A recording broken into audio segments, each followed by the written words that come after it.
교회의 사명에 대해서 어제에 이어 오늘 또 보도록 하겠습니다. 첫 번째, 교회의 사명은 하나님의 주신 은혜가 우리에게 있어 마치 생수의 강이 그 배에서 흘러 넘침같이, 이것은 요한이 성령이라고 지칭을 했지만 성령의 역사로 말미암은 수많은 은혜가 밖으로 나가 복음을 전도하게 하더라 해서 전도가 첫 번째 사명이요. 어제 저녁에 함께 나누었습니다. 두 번째, 교회의 사명은 양육이라 바울의 기도를 통하여 나왔지요. 우리의 속사람이 강건케 하여 주시고 우리의 믿음 안에서 그리스도가 살게 하여 주옵시고, 강건케 해달라는 것은 기도요. 또 속사람 밖에 믿음을 통하여 그리스도가 사시도록 나타나게 해달라는 것은 하나님의 우리에게 주신 로고스인 말씀, 이 말씀을 통하여 듣고 읽음으로, 그래서 밖으로 나아가 사랑의 수고가 이루어지도록, 이 세 가지가 양육이라는 말로, 이것은 개인적인 것뿐만 아니라 공동체인 교회 안에서 서로 봉사와 헌신으로 말미암아 그 사랑이 서로를 메꾸어 주도록 하는 것, 이게 바로 양육이 두 번째 사명이다. 오늘은 세 번째 사명으로서 평안에 매는 줄로 성령의 하나 되게 하신 것을 지키라 라는 말로 함께 나눴으면 좋겠습니다. 4장 1절에서부터 6절 말씀입니다. 우리 다 같이 한번 천천히 봉독하시겠습니다. 그러므로 주 안에서 갇힌 내가 너희를 구원하노니 너희가 부르심을 받은 일에 합당하게 행하여 모든 겸손과 온유로 하고 오래 참음으로 사랑 가운데서 서로 용납하고 평안에 매는 줄로 성령이 하나 되게 하신 것을 힘써 지키라. 몸이 하나요 성령도 한 분이시니 이와 같이 너희가 부르심의 한 소망 안에서 부르심을 받았느니라. 주도 한 분이시요 믿음도 하나요 세례도 하나요 하나님도 한 분이시니 곧 만유의 아버지시라. 만유 위에 계시고 만유를 통일하시고 만유 가운데 계시도다. 아멘. 자, 주 안에서 갇힌 내가라는 표현을 사도 바울 선생께서 쓰셨습니다. 지금 로마의 감옥에서 에베소 교인을 향하여 이 에베소서를 쓰고 있으니 본인의 상태는 분명 감옥에 갇혀 있는 상태가 맞습니다. 그런데 그가 표현하기를 주 안에서 갇힌 내가라는 표현을 쓸 때 참 위대한 고백이다라는 생각을 하지 않을 수가 없습니다. 어렵고 힘든 환난이 올 때 모든 환난과 시험은 주님의 뜻 안에 있음을 분명히 자각하고 있는 바울의 믿음, 모든 이 땅에서 어려움과 우리가 비록 바라지 않고 원치 않더라도 오는 수많은 시험들이 전부가 다 주 안에 하나님의 뜻 안에 있음을 고백하고 말하고 있는 자세. 그러니 지금의 현재 로마의 감옥에서 고동을 마음대로 할 수 없지만, 그리고 본인이 바라고 원하는 바대로 어떤 일을 할 수는 없지만, 그럼에도 불구하고 이것은 전적으로 주님이 주신 것으로 감사할 수밖에 없는 그런 마음을 표현하기도 합니다. 주 안에서 갇힌 나라는 말. 여러분, 이 땅에 살면서 나는 시험도 없고 환난도 없고 고통도 없이 사시는 분 있습니까? 그런 사람은 없습니다. 전부가 다 있습니다. 그런데 그것을 주님이 주신 것으로, 주 안에서 주신 하나님의 뜻으로 알고 감사하며 받고 있습니까? 아니면 짜증내고 불만과 불평을 가지고 그것을 맞이하고 있습니까? 이 차이가 믿음의 여부의 차이입니다. 모든 것은 하나님의 손 안에 있음을 알고 있다면 감사와 찬송을 올리겠지요. 기도 응답이 되지 않더라도, 전혀 내가 바라는 바 원하는 상황이 아니더라도, 지금의 내 상황이 어렵고 힘들고 내가 원치 않는 것이라 할지라도, 내 마음에 깊은 상처가 있는 그런 문제라 할지라도 이것은 주 안에서 주의 뜻이니 라는 고백이, 이런 믿음이 있다면 우리는 받아들일 수 있을 뿐만 아니라 감사가 됩니다. 그러고 계시지요. 그러리라고 믿습니다. 주 안에서 갇힌 내가. 이것은 사실 주님도 쓰신 표현이기도 합니다. 예수님께서 세례 요한으로부터 세례를 받으시고 난 다음에 첫 번째 당한 일이 있습니다. 본인이 바라고 원하는 것을 당한 건 아니었습니다. 마태복음 4장 1절에 자세히 유의 깊게 말씀을 읽어보면 그때라는 것은 세례 요한으로부터 세례를 받고 난 다음에 이제는 예수님께서 3년에 이 땅에서 하나님이 공적으로 구원의 사역을 시작하는 시간이 시작이 될 때, 십자가에 죽으시기까지의 3년 기간이 시작할 때 첫 번째 한 일, 그때에 예수께서 성령에게 이끌려 마귀에게 시험을 받으러 광야로 가사, 성경이 이게 맞아요? 라는 의문을 갖는 용어입니다. 성령에게 이끌려 마귀에게 시험을 받으러 광야에 간다. 뭔 말이 이래요? 마귀에게 시험을 받는데 누구에게 이끌려서요? 여러분, 하나님의 밖에는 존재하지 않습니다. 하나님 손 밖이란 이 세상 어떤 것도 없습니다. 피조 세계 안에 있는 모든 것은 하나님의 손 안에 있습니다. 성령에게 이끌려 예수님도 마귀에게 시험을 받습니다.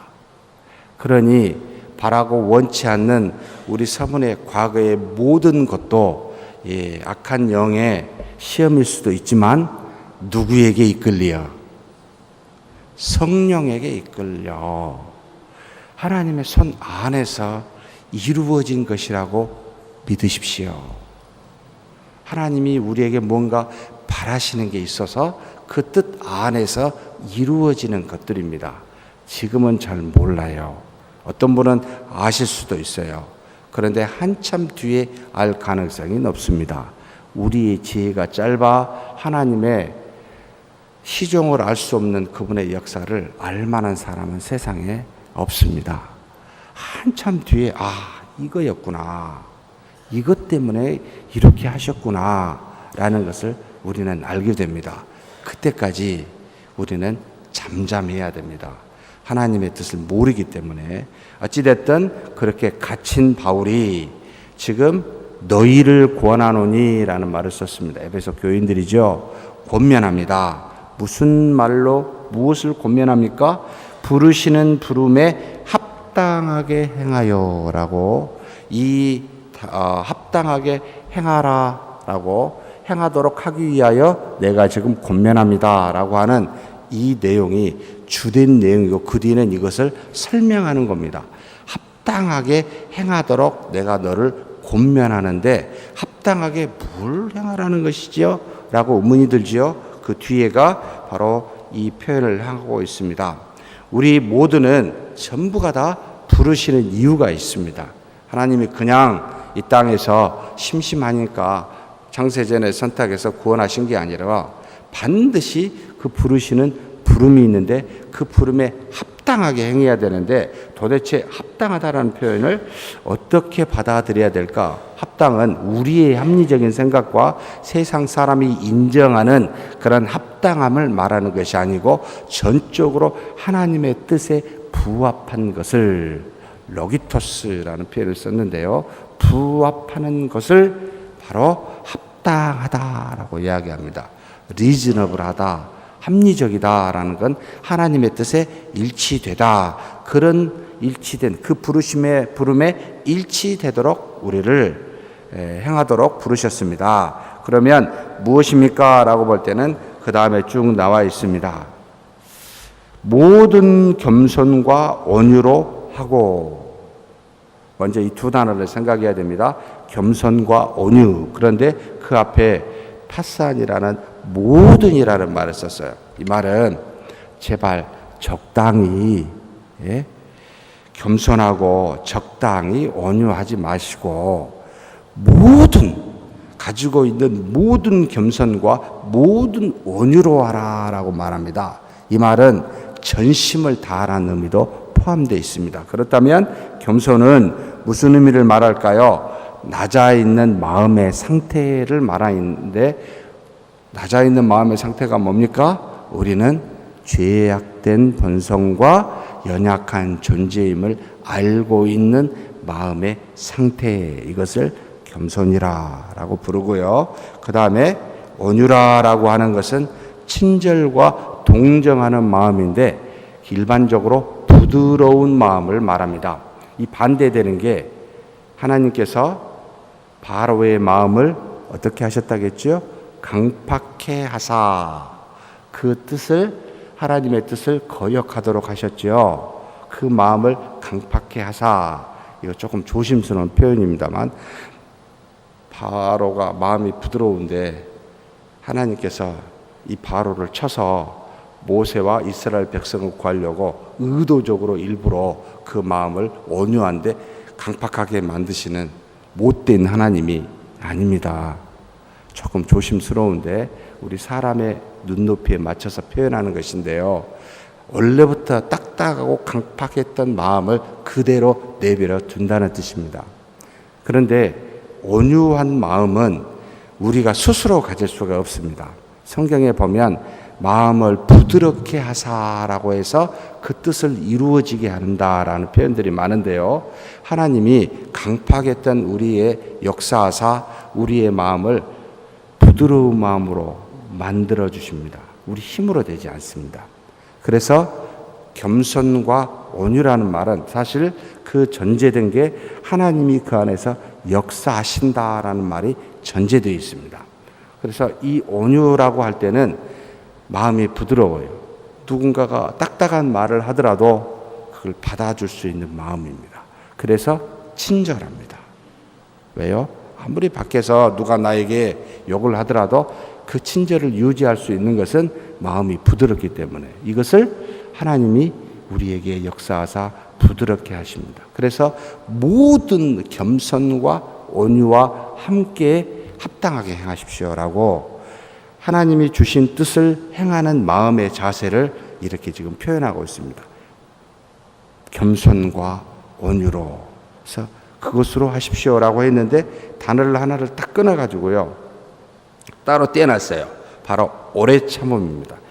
원어로 보면 메타라는 말을 온유하고 겸손 앞에 붙여놓고 그 다음에 카이, 엔드를 써서 오래 참음을 쓰면 한꺼번에 다 틀린 말이 아닌데 다시 메타를 써서 뒤에다가 오래 참음을 썼습니다. 메타라는 말은 함께 이런 뜻으로 라는 것인데 오래 참음을 조금 강조하겠다는 뜻입니다.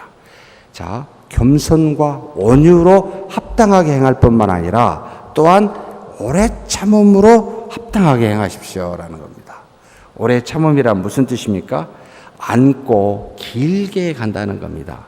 무엇이든지 우리 생각대로 이루어지는 것이 아니라 전적으로 모든 것은 하나님의 역사와 그분의 뜻 안에서 이루어지기에 시간과 공간을 섭리하시고 인도하시는 하나님이시기에 모든 것이 우리의 시간 스케줄에 맞춰져 있지 않습니다. 그 하나님의 뜻에 맞춰져 있기 때문에 언제 일어날 수가 없습니다. 그래서 시와 때는 하나님께 속해 있습니다. 하나님이 누구에게도 심지어 예수님에게도 육신을 입고 온 예수님에게도 예수님이 이 땅에 재림할 시에 대해서 알려주셨습니까? 제자들이 물어볼 때 모른다고 이야기를 합니다. 오직 하나님만 아십니다. 시와 때는 하나님께만 속해 있습니다. 누구에게도 알려주시지 않습니다. 아브라함에게 내 본토 친척 아비집을 떠나 내가 내게 약속할 지시할 땅으로 가라라고 할 때 어디로 간다는 말도 안 했고요. 언제 거기까지 간다는 말도 안 합니다. 여러분 한번 하나님이 직접 오늘 밤이 아니고 오늘 낮에 나타나셔서 이렇게 하라라고 하면 언제 그 일들이 이루어질까요? 내가 내게 하늘의 별처럼 땅의 모래알처럼 후손을 주겠다. 이때 주신 약속이 아브라함 몇 세 때죠? 아시는 분? 75세 때입니다. 언제 이루어졌습니까? 그 말을 분명히 주셨으면 적어도 76세 때 나와야 돼요. 누가?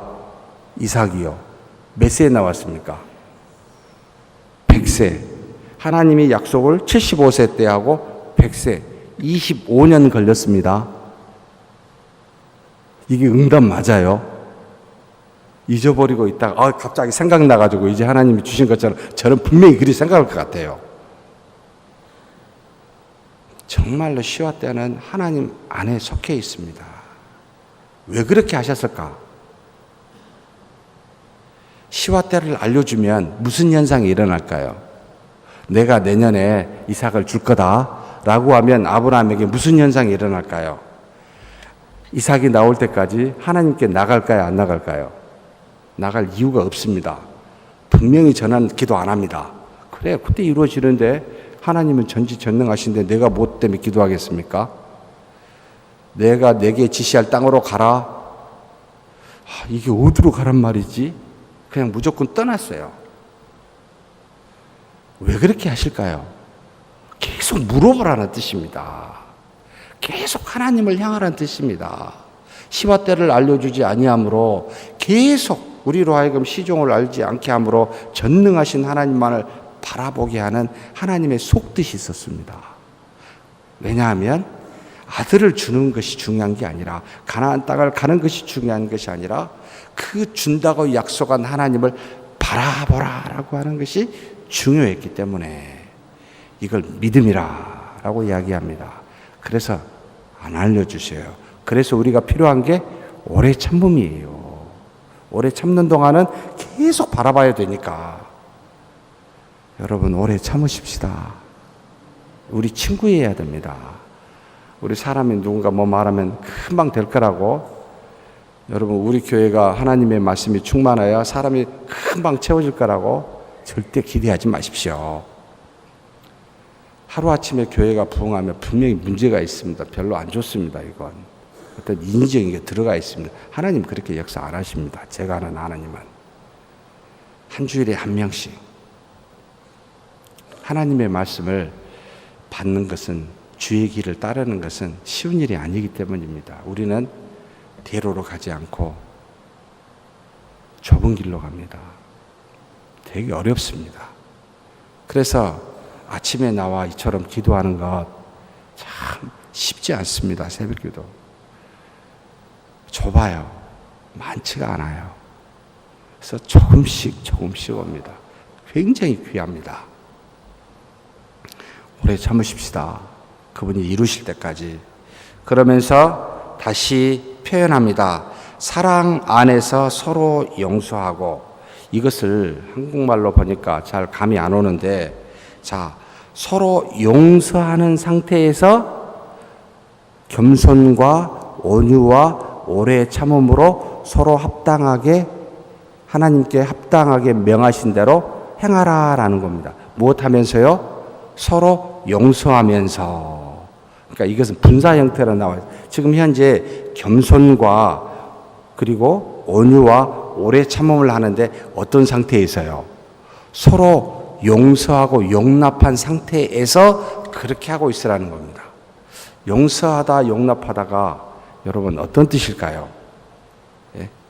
예수 그리스도께서 자기에게 합당하게 행한 사람 아무도, 모든 사람이 죄를 범하였음에 하나님의 영광에 이르지 못한다. 이 땅에 하나님의 마음에 합당한 사람이 아무도 없었을 때 우리를 위하여 십자가에 대속하셨습니다. 용서하셨습니다. 이와 같은 뜻을 말합니다.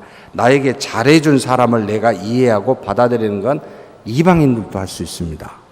그런데 용서라는 건 나에게 잘해주지 않더라도, 지금 나에게 한참 욕을 하고 있더라도, 전혀 나에게 부드러운 친절함을 대하지 않더라도 받아준다라는 뜻입니다. 이해한다, 품는다라는 겁니다. 이러고 있는 상태에서 겸손, 오래 참음, 온유가 있어야 된다는 겁니다. 근데 이게 가능해요? 저한테 물어봐요. 너 지금 한참 너한테 욕을 하는데 너 저 받아줄 수 있니? 안 되겠습니다. 이 생각이 들어요. 그래서 단서를 붙여놨습니다. 무엇 안에서? 사랑 안에서 서로 용서하고 용납하고. 이 사랑이 뭐예요? 사랑이 뭔지 아시는 분? 젊은 애들한테 물으면 로맨틱 러브라고 생각을 딱 떠오르게 되죠. 예? 여러분, 로맨틱 러브, 서로가 서로를 좋아하는 마음. 그래서 결혼의 첫 번째 조건은 뭡니까? 사랑이라. 참 애 같은 소리 하죠. 어르신들 볼 때. 정말로 우리 인류 역사에 로맨틱 러브가 언제부터 나온지 아세요? 사랑의 첫 번째 조건으로 한 150년밖에 안 돼요. 1850년? 그 이전은요, 우리 어르신들만 봐도 그래. 서로 남편과 아내가 사랑해서 결혼하셨습니까? 아니면 부모님이 정해주셨습니까? 부모님이 정해줘가지고 저희 어머니가 결혼식 때 우리 아버지 얼굴을 봤다고 그래서 제가 깜짝 놀란 적이 있습니다만, 여러분, 사랑은 로맨틱 러브를 말하는 건 아닙니다. 무엇을 말할까요? 성경에서 사랑이라 라고 말할 땐 뭘 말하죠? 하나님이 세상을 이처럼 사랑하사, 그 다음에 뭐죠? 독생자를 주셨으니. 왜 그렇습니까? 자기의 아들을, 당신이 택한 자기하고는 전혀 원수된 사람을 위하여 독생자를 준 것. 이 말은 나는 죽고 당신은 삽니다. 나는 변두리고 당신은 중심입니다. 인생을 당신의 중심으로 내가 살겠습니다. 당신이 중요하고 나는 덜 중요합니다. 라고 하는 마음의 자세. 내가 죽고 당신이 삽니다. 라고 하는 마음의 자세가 사랑입니다. 서로가 다 살자라는 게, 서로가 서로를 좋아하자라는 게 사랑이 아니라 성경에서 말한 건 자기가 죽고 남이 살도록 하는 것. 이것을 하나님이 독생자를 보내주심으로 실천하셨고, 주 예수 그리스도 독생자께서 자기가 죽어 수많은 하나님의 택한 자를 살리신 것으로 입증하셨습니다.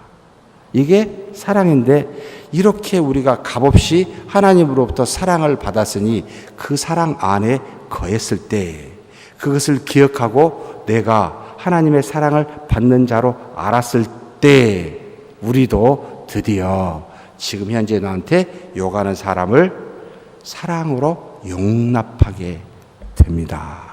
이것이 없이는 불가능해요. 예? 여러분, 집안에서 매일 맞대고 보는 분 사랑하시지요? 애쓰시지요?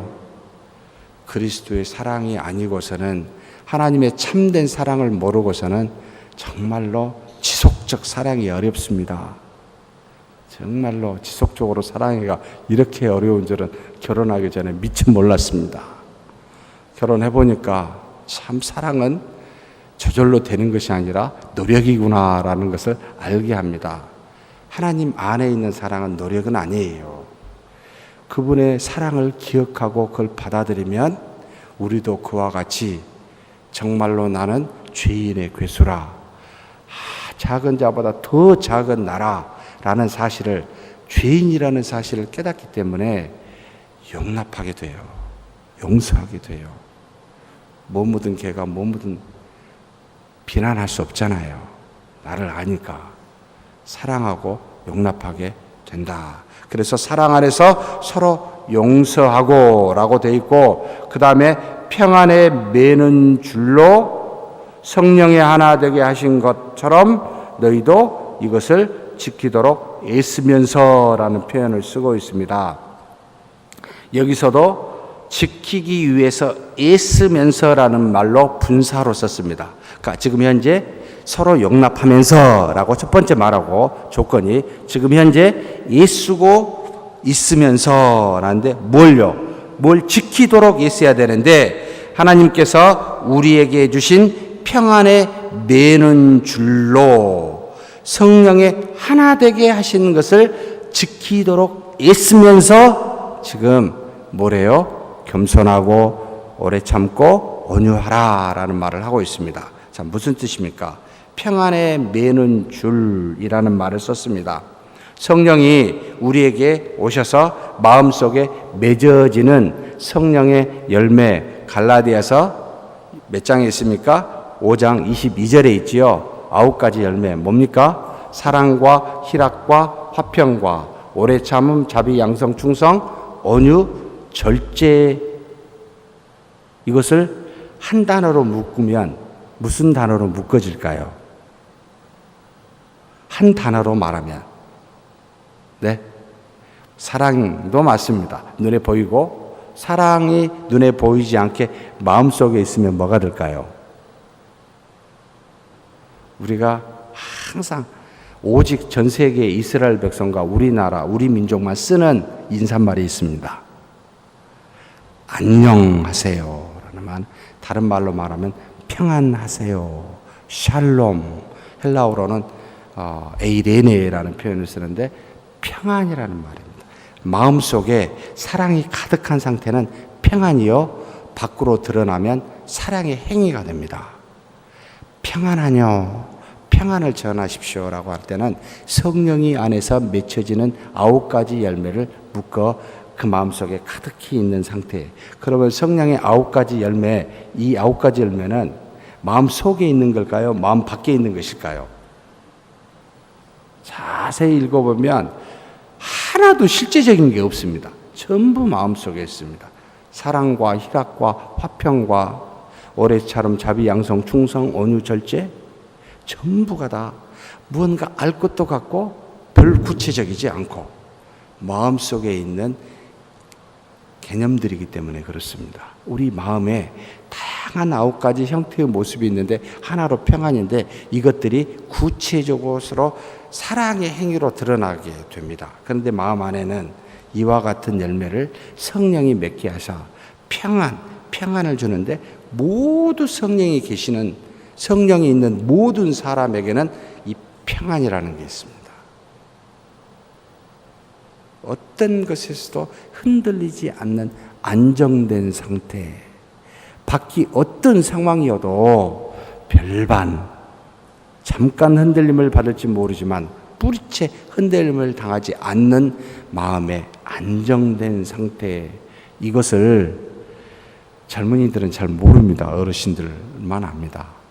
좀 인생을 살아보면서 세상에 무슨 일이 닥쳐도 별반 놀랄 일이 없겠다, 우리 어르신들이 생각하시죠? 하도 산전수전 다 겪어보니까 이런 상태가 안정된 마음인데 성령의 하나님이 우리에게 오시면 완전히 이런 안정된 상태뿐만 아니라 거기에다가 기쁨을 줍니다. 그래서 굉장히 드러내지 않으면서도 평안한 마음으로 바라보게 됩니다. 내 앞에서 욕을 하고 막 소리치고 막 뭐라 해도 평안한 상태를 유지하여 바라볼 수 있는 마음을 갖게 됩니다. 평안에 매는 줄로 뭐 돼요? 하나 되게 하신 것. 이 하나 되게 하시는 것은 우리 하나 되게 있지만 연합이라는 말로 썼습니다. 서로 통일됐다, 연합되었다라는 겁니다. 근데 누구와 누구가 연합됐을까요? 두 가지를 포함하고 있습니다. 하나는 뭐죠? 성령의 하나님과 하나 됐고, 두 번째는 모든 믿는 사람들이 평안을 갖고 있어 이 매는 줄로 하나 되게 하는 겁니다. 성령이 계심으로 우리와 우리 사이를, 하나님과 우리 사이를 서로 하나 되게 했는데 이것을 지키도록 애쓰면서 뭐래요? 겸손하십시오, 온유하십시오, 오래 참으십시오 라고 지금 이야기하고 있습니다. 그러면서 몸이 하나요, 이런 표현을 왜 했을까? 지체가 많기 때문입니다. 손과 발, 눈, 코, 입, 많은 지체가 교회 안에 하나님의 성령의 매는 줄로 하나 되어 있는데 각각이 받은 사명에 따라, 성격에 따라 굉장히 다양한 지체가 있는데 몸이 하나임을 기억하십시오. 성령도 한 분이십니다. 성령의 열매는 굉장히 다양하게 나타나지만 이걸 주시는 분은 성령 한 분이십니다. 그래서 이와 같이 너희가 부르심의 한 소망 안에서 하나님 나라에 들어갈 소망도 하나입니다. 비록 이 땅에서 주신 사명이 모두 다르고 처한 환경과 위치와 시간적, 공간적 모든 차이가 있다 할지라도 여러분, 우리는 반드시 한 소망 하나님의 나라에 입성하게 되어 있습니다. 이렇게 우리가 부르심을 받았느니라 라고 하면서 이 모든 것은 우리 힘과 의지로 되는 것이 아니라 하나님이 주신 것으로 하나님으로부터 기인되었으니 수동태를 썼습니다. 이 부르심을 받았습니다. 그러면서 마지막으로 뭐를 말하고 있습니까? 주도 한 분이시요 믿음도 하나요 세례도 하나라. 믿는 사람들은 모두 다르더라도 우리를 속량하신 분은 유일하신 주 한 분이십니다. 그리고 분량과 종류의 믿음이 굉장히 서로 간의 차이가 있을지라도 갖고 있는 주신 믿음은 하나입니다. 세례도 하나입니다. 서로 다른 시간과 공간에서 부르심을 받아 세례를 받더라도 주님과 연합한, 오직 주님과 연합한 세례도 하나입니다 라고 말하면서 현재 다양성을 강조하는 것이 아니라 연합된 하나일치를 강조하고 있습니다. 교회 안에는 다양한 지체이고 다양한 은혜가 있고 다양한 믿음이 있고 다양한 종류의 성격의 믿음의 사람들이 존재하지만 하나입니다. 성령의 매는줄로 하나가 되어 있습니다. 그리고 우리도 성령님과 하나가 되어 있습니다 라고 하면서 굉장히 재밌는, 굉장히 유익한 표현을 마지막 6절에 하고 계십니다. 하나님도 한 분이십니다. 우리가 믿는 하나님은 한 분이십니다. 우리는 전부 달라도요. 그러니 여러분, 같이 믿는 하나님을 믿고 있는, 한 분 하나님을 믿고 있는 사람을 향하여 제발 나가라, 욕하지 마십시오. 바보, 멍충이 또는 뭐라 하라고 욕하지 마십시오. 심판을 받게 됩니다. 그러면서 이 하나님은 어떤 분이십니까? 만유의 아버지시, 만물의 아버지, 창조주이십니다. 그러면서 이 아버지는 어디에 계셔요? 세 가지 형태로 썼습니다. 만유 위에 계시고, 만유를 통일하시고, 만유 가운데 계시도다. 만유 위에 계시고는 맞는데 통일하시고 가운데라는 말은 조금 억양이 좀 다른 겁니다. 에피를 쓸 때는, 에피판타라는 때는 만유 위에 계시는 초월의 하나님이십니다. 하나님이 만드신 피조물에 영향을 받으실 수 없는 하나님, 전지전능한 하나님, 홀로 고고히 계시는 하나님, 우리의 무엇으로 좌지우지 되어질 수 없는 하나님, 무서운 하나님을 표현하기도 합니다. 그분은 그래서 밖에서 당신의 뜻대로 우리의 삶의 역사에 개입하십니다. 이것을 하나님의 놀라운 간섭이라고 표현을 합니다. 그런데 두 번째, 만유를 통일하시고로 받아 디아라는 말을, 디아판타라는 썼는데 만유를 통하여라는 것이죠. 통하여라는 것은 하나님이 당신의 놀라운 능력으로 간섭하시는 것만 있는 게 아니라 우리와 같이 여기 옆에 1대1로 인격적으로 있죠. 함께 하면서 물어보고 또는 나한테 요청하는 것을 반응하면서 일하시는 하나님을 말합니다.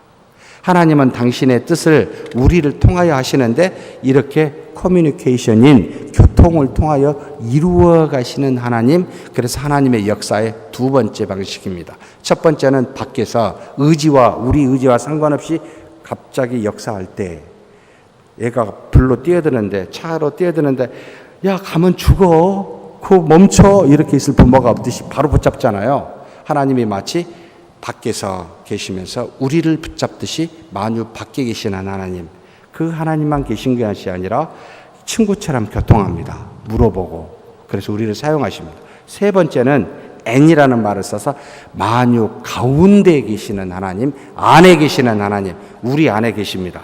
그래서 마음에 소원을 주셔요.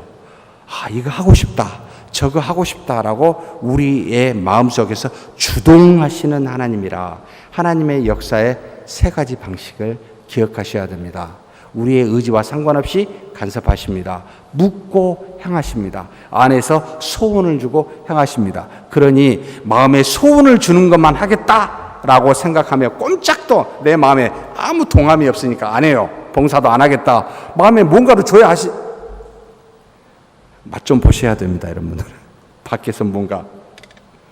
하나님은요, 굉장히 다양한 형태로 역사하시며 계시며 우리를 섭리하고 인도하고 간섭하십니다. 그 하나님이 우리는 믿고 하나님과 하나 된 우리들입니다. 그와 같이 교회의 세 번째 사명, 평안에 매는 줄로 하나님과 하나 되고 우리 간에 하나 되는 저와 여러분이 되기를 주의 이름으로 축복합니다.